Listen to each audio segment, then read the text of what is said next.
গত সোমবার আমার পিস্তুত ননদের বিয়ে ছিল। বেলদার জগদ্ধাত্রী দুর্গা মন্দিরেই ওর বিয়েটা হয়েছে। মন্দিরটা বেলদা বাইপাসের একেবারে সাইডেই। তো আমি ওই প্রথমবার গেলাম এই মন্দিরে। তো ইস্কন মন্দিরের পাশেই। এখন মন্দিরে সবাই প্রায় চলে এসেছি এবং কনেও চলে এসেছে। আমরা বসে বসে বিয়ে দেখছি। একটা সাইডে বসেছি আমরা যারা কনে যাত্রী, আর অপোজিটে বসেছে বরযাত্রীরা। মন্দিরে সেরকমভাবে কোনো বিয়ে অ্যাটেন্ড করিনি, প্রথমবার। তো এখন বরও চলে এসেছে, বরকে নিয়ে আসা হচ্ছে। আর বরের সাথে যে ছোট্ট পুচকে একটা নিতবর এসেছে, সে খুব কিউট। কনেকে বরের পাশে বসানো হচ্ছে। এবার মেন বিয়ে স্টার্ট হবে। তো এদিকে মালা বদল হচ্ছে। মালা বদলের সময় বর বড় না কনে বড় এই নিয়ে একটা বেশ মজার বিষয় হয়, কিন্তু হয়তো এটা মন্দিরে বলে হলো না, তবে বাড়িতে তো হলে হতো অবশ্যই সেই রকম মজা। তো এমনিতেও খুবই মজা হচ্ছিল, বিয়ে দেখছিলাম, ভালোই লাগছিল। আমরা তো বসে বসে বিয়ে দেখছিলাম, কিন্তু আমাদের যারা বাচ্চারা এসেছে সবাই ওই মোবাইল নিয়েই এক কোণে বসেছিল।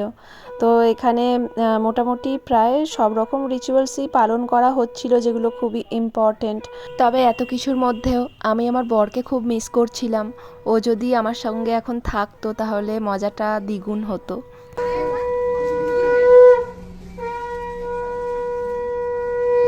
আর আমাদের হিন্দু ধর্মের সব থেকে মেন যে পার্ট বিয়ের, মানে সব থেকে গুরুত্বপূর্ণ যেটা বিষয়, সিঁদুর দান, সেই পর্ব এসে গেছে। এবারে বর বউয়ের স্মৃতিতে সিঁদুর দান করে দিল, মানে প্রায় বিয়ে সম্পন্ন প্রায় হয়েই গেল। আরও টুকটাক কিছু রীতিনীতি আছে, সেগুলো পালন করলেই বিয়ে সম্পন্ন। তো এখানে খই পোড়াও হয়ে গেছে। তো এখন বিয়ে প্রায় সম্পন্ন হয়ে গেছে। এখন তো এরা সেলিব্রিটি, এদের সঙ্গে ফটো তোলবার জন্যে তো সবাই একেবারে হুড়দাঙ্গা পড়ে গেছে।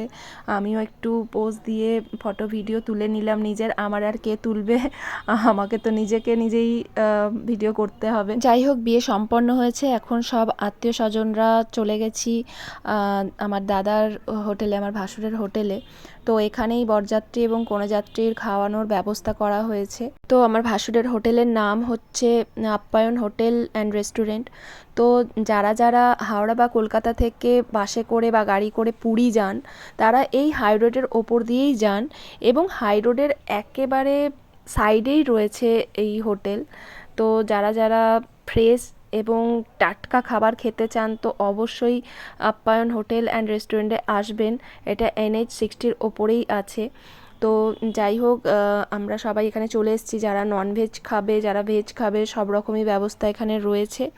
তো এখন সব বরযাত্রী এবং কনেযাত্রী লোকেরা বসে পড়েছে খাবার খেতে।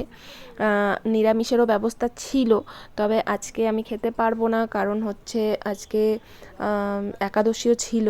তো আমরা না খেলেও আমার ছোট ছেলে কিন্তু মাছ মাংস খেতে ভালোবাসে। আর এই যে আমার ভাসুরঝি, তারপর ওখানে ননদের ছেলে, এদিকে রয়েছে আমার যা, আর ওদিকে এই যে আমার ছোট ছেলে। তো ছোট ছেলেকে আমার যা খাইয়ে দিচ্ছে, ওর একটু মাছ মাংস খেতে ভালো লাগে। তো যেহেতু আজকে সোমবার, সেই জন্য আমার শাশুড়িও আজকে খেতে পারেনি বেচারি।